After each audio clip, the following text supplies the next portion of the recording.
My dad slapped me across the face, hard enough that my vision flashed white and the walls of my own condo seemed to tilt for a second.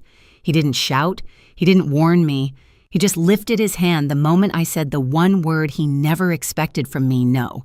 This all happened after my parents sold their house, gave my brother a $950,000 home, and then arrived at my door with suitcases ready to take mine too. Everyone thinks the slap was the moment everything shattered, but the truth is, that was only the cover of the story. My name is Natasha Bennett, and for most of my life I learned to survive by staying quiet. Not invisible, just quieter than the people who always seem to take up the whole room. My brother Daniel was one of those people, the kind who didn't just enter a space but rearrange the air around him. My parents adored that about him. They used to say he was destined for something big while I was steady, dependable Natasha, the one who never needed anything. Maybe that's why at 30 I'd built a life that ran on order and discipline. My condo in Fort Wayne was my sanctuary, clean lines, warm lighting shelves, organized by color and height. I liked coming home to silence after spending all day analyzing numbers for clients. Silence made sense to me. Silence didn't lie. The night everything shifted, fall had already begun. The air carried that thin crispness that smelled like burning leaves and change. I just brewed a cup of coffee and kicked off my heels when the doorbell rang 3 quick, frantic chimes. No one rings like that unless there's an emergency or a mistake. When I opened the door, my parents were standing there with 2 suitcases each like travelers who'd missed their flight. Mom's eyes were wide glossy. Dad's jaw was set too tight. "We lost the house," Mom whispered, pulling me into a hug that felt rehearsed. "Bad investments. We have nowhere to go." I stepped aside because what else do you do when your parents show up claiming they're homeless? I made room for their suitcases, told them they could stay a few days, though. The way Dad exhaled, long relieved, made my stomach knot. Mom busied herself in the kitchen, moving through my cabinets like she'd lived there for years. "You need better spices," she murmured, rearranging everything I'd carefully placed. Dad settled onto my couch, remote in hand, flipping channels like it was his living room. "Did you talk to a lawyer?" I asked gently. "Or the bank, or anyone?" Mom's smile froze. "Sweetheart, it's complicated. Complicated how Dad didn't look at me. We're figuring it out." I recognized that tone, the one they used whenever the truth wasn't convenient. Still, I tried to believe them.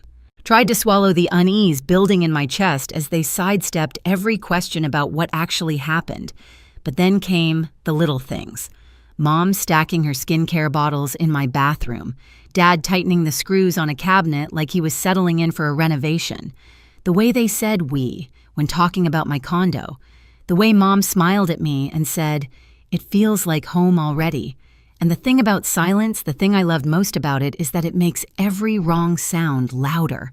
Something was off, and I could feel the truth pressing against the walls of my condo, waiting to break through. By the 3rd morning, the smell of my mother's pancakes filled my kitchen like a fog I couldn't escape. She hummed softly, too softly, while flipping them on my skillet, as if pretending we were back in my childhood home. Dad sat at the counter, scrolling through his phone, commenting on the news like this was his daily ritual in his house. I watched them quietly, my coffee cooling in my hands. "Have you 2 started looking at rentals?" I asked.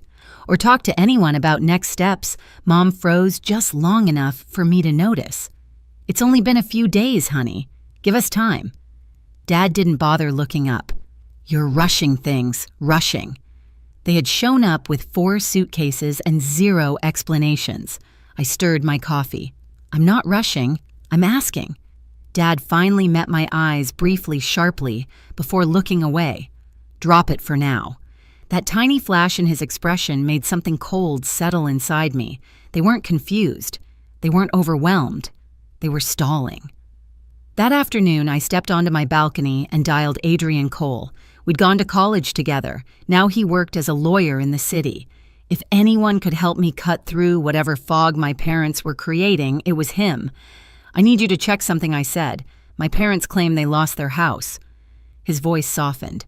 "Natasha, are you okay?" "Not really. Just see what you can find." He promised he would. When I went back inside, Mom was reorganizing my pantry again, stacking cans into neat pyramids. Dad had taken over my sofa shoes off remote in hand, muttering about fixing the loose hinge on my hallway door, as if he planned to be here long enough to care. "Dad," I said, trying to stay calm, "that door is fine." "Needs a man's touch," he replied. My grip tightened around my phone.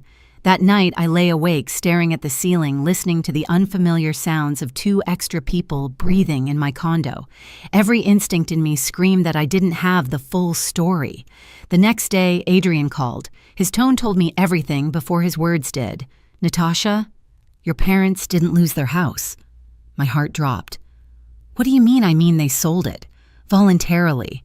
I pressed a hand to my chest. "Sold? Why?" There was a cash transfer. The buyer wired the full amount, $950,000 straight, into an account connected to a property under Daniel's name. I stared at my balcony railing, the metal suddenly cold against my palm.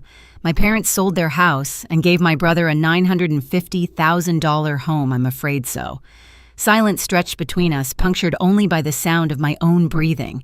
Adrian continued, "They didn't lose anything, Natasha. They made a choice. And now they're at your place because they don't have one anymore." I closed my eyes. The truth slammed into me so hard it stole the air from my lungs. Of course. Daniel, the golden child, needed a boost, so they handed him their entire life savings. Not a loan, not a discussion. A house. Almost $1 million. And then they came to my door, spinning a story about bad investments, expecting me to carry what they'd handed away. I walked back inside, feeling like a stranger in my own home.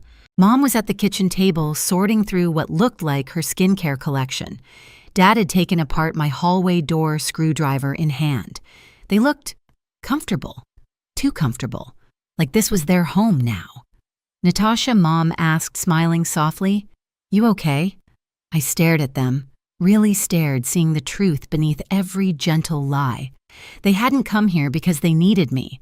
They'd come here because they expected me to be the backup plan, their safety net, their second home. Something in me shifted, slowly, carefully, irrevocably, and that's when I knew the confrontation was no longer optional. It was coming, and it was going to hurt. The confrontation began long before the slap. It started with a single sentence, quiet, sharp, spoken across my own kitchen counter the next morning. "You two need to start looking for another place." I said it gently at first, almost apologetically, like I owed them softness after everything they'd done. Mom blinked up at me from her coffee mug. Dad stopped fiddling with the cabinet hinge. "What do you mean?" Mom asked, voice small. "I mean, you can't stay here long term. You sold your house. You made a choice. This can't be your backup plan." The silence that followed wasn't confusion. It was offense. Mom's face tightened. Dad's shoulders hardened. "We're your parents," Mom whispered. "Where else are we supposed to go?" Dad added. "You're being dramatic." "No," I said, steady this time. "I'm setting a boundary." Dad turned toward me fully, the screwdriver still in his hand. "We gave your brother a home because he needed help. You're fine. You've always been fine." There it was. The truth laid out like an accusation. My independence wasn't a strength to them. It was an excuse to use me. I didn't raise my voice. "You lied to me. You said you lost everything. You didn't. You handed everything to Daniel. So no, you can't stay here." Mom's eyes widened, tears gathering instantly, as if she could cry her way out of reality. "Natasha, sweetheart." But the guilt didn't land this time.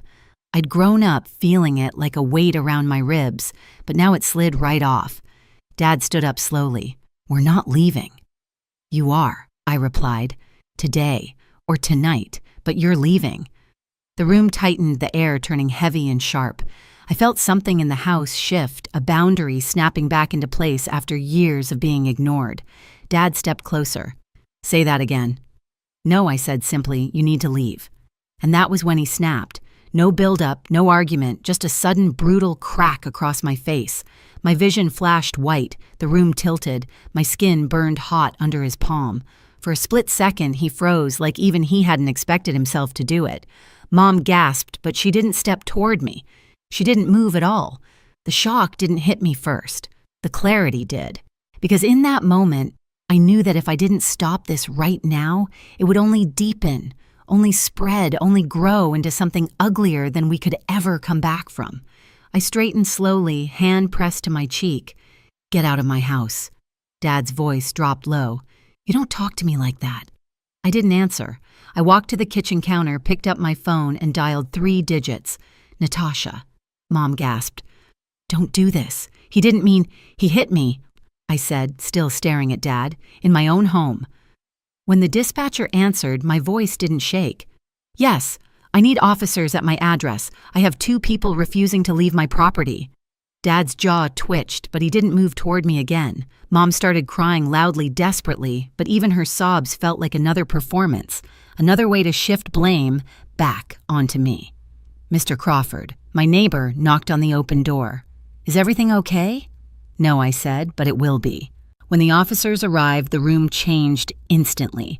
Dad tried to argue, but he had no legal ground. Mom pled with them, wiping her tears, insisting they were victims in all of this. But the officers only looked toward me. "Do you want them removed from the property?" "Yes," I said. "I do." Minutes later, they were gathering their suitcases, the same ones they dragged in with false stories and half-truths. And as they walked out of my condo, escorted by law enforcement, something inside me finally fully clicked into place. This wasn't collapse. This was the beginning. My beginning. The night my parents were escorted out of my condo didn't end anything. It only shifted the battlefield. In the days that followed, the silence in my home felt different, cleaner, safer. But underneath it, something else buzzed. The knowledge that Daniel, my parents, and the choices they'd made were all beginning to unravel. 3 days after the incident, I got the first call from Marissa, Daniel's girlfriend. Her voice was tight, almost frantic. "Natasha, are your parents with you?" "No." A shaky breath. "He can't do this. He can't just shut down like this." "Marissa, what's happening?" But before she could explain, the call dropped. I didn't hear from anyone again until 2 weeks later when my grandmother Evelyn called. Her voice was steady, but I could hear the storm beneath it. "You need to come over," she said. "It's time you heard what's going on." When I arrived, she led me into her kitchen where sunlight streamed across the wooden table. Rolled up newspapers sat next to her coffee mug. "Your parents have been staying here." I blinked. "Here with you. They showed up the night after you called the police. Told me they needed a place to think." I exhaled sharply. "And what have they been doing?" Thinking Evelyn's lips pressed into a thin line.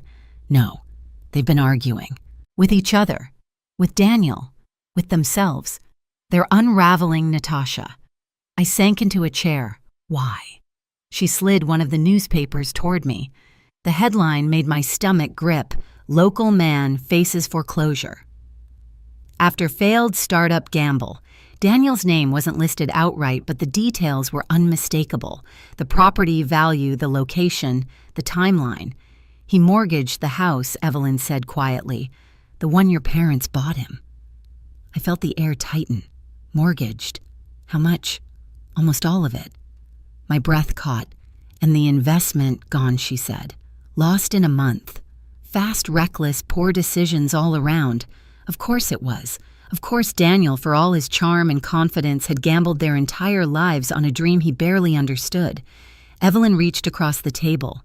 "Your parents believed they were helping him, but they never imagined how deep the hole was. They're facing consequences now." I swallowed. "What do they want from me? You," she said, "are the only stable one. They want you to fix it." Those words hit harder than they should have, because that was the point, wasn't it?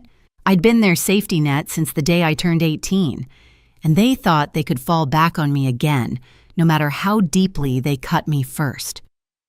Before I could respond, a car door slammed outside.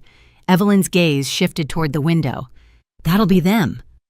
Mom walked in first, her eyes red, but her posture rigid. Dad followed, shoulders hunched so different from the man who slapped me weeks earlier. And then Daniel stepped inside, last pale, exhausted, defeated. The 4 of them stood in the doorway like a portrait of collapse. Evelyn cleared her throat. "Sit." We all did. Mom's voice trembled. "Natasha, we didn't come here to fight." Dad stared at the table. "We want to explain." Daniel couldn't look at me at all. I folded my hands in my lap. Then explain. Mom started. We sold the house because Daniel's startup needed a push, and the house we bought him, we thought it was an investment in his future. An investment you didn't even tell me about, I said. Dad winced. We didn't think you'd understand. That sentence burned. I'd heard it my whole life. Didn't think I'd understand, I repeated softly, or didn't think I mattered. Dad opened his mouth, then closed it again. Mom wiped her eyes. Daniel finally spoke. I messed up, he whispered. I thought I had a good idea. I thought I could turn it into something that would make you proud. At what cost, I asked. He didn't answer. He didn't need to. The foreclosure notice, the failed investments, the mortgage, everything spelled out the cost. Dad leaned forward. We know we hurt you. What happened in your condo? It should never have happened. I stared at him. You hit me. His face collapsed. I know. The words scraped out of him. I was angry, embarrassed. Losing everything. It made me someone I shouldn't be. Mom reached for my hand, stopped halfway. We didn't come here to ask you to fix anything. We came because Evelyn told us the truth. What truth? That you don't owe us your home, she said quietly, or your life, or your forgiveness. The room went silent. Even the house seemed to hold its breath. Evelyn spoke then, calm but firm. Family can make mistakes. Big ones. But healing doesn't start with fixing numbers. It starts with owning the damage. Daniel nodded, tears spilling. I'm trying. I'm looking for work. I'll pay back what I can, Mom whispered. We want to make things right, Natasha. But we'll do it without sinking you again. Dad swallowed hard. If you let us, we'd like to earn your forgiveness, not demand it. The anger inside me loosened. Not disappeared, not forgotten, but loosened enough to breathe. I can't fix your choices, I said, and I won't carry them anymore. But I'm willing to talk. Slowly, carefully. Mom broke into sobs, not desperate, not manipulative this time, but relieved. Dad nodded once, deeply. Daniel finally looked up, gratitude written all over his tired face. Evelyn smiled softly. Good. Then this is the real beginning. And it was. Not the beginning of forgetting, but the beginning of understanding just how much we had to rebuild separately, first, then maybe someday together. In the weeks that followed, everything moved slowly the way new healing always does. My parents stayed with Evelyn not as victims seeking rescue, but as two people learning how to live with the consequences of their own choices. She didn't coddle them. She guided them firm words, gentle reminders, the kind of honesty they'd avoided for years. Daniel found a job, humble, steady, nothing like the grand visions he once bragged about. But he showed up every day. He called me once a week not to ask for help, but to tell me how he was doing and to apologize again in small, genuine ways. As for me, my condo felt different, now lighter grounded. I added a new lock, rearranged a few things, not out of fear, but out of reclaiming. Adrian checked in often, reminding me that boundaries weren't walls, but doors I controlled. One quiet Saturday, I visited Evelyn. My parents were in the yard, raking leaves, working side by side. They looked up when they saw me. Not guilty, not demanding, just hopeful. And for the first time, I felt something other than anger. I felt possibility. We're not a perfect family now, maybe we never were, but we're finally an honest one. I learned that forgiveness doesn't mean erasing the past. It means refusing to carry someone else's mistakes on your back. My home is mine again, my peace is mine again, and the future. Well, we're rebuilding it one careful step at a time. If any part of my story resonates with you, share your experience in the comments and subscribe for more stories like this.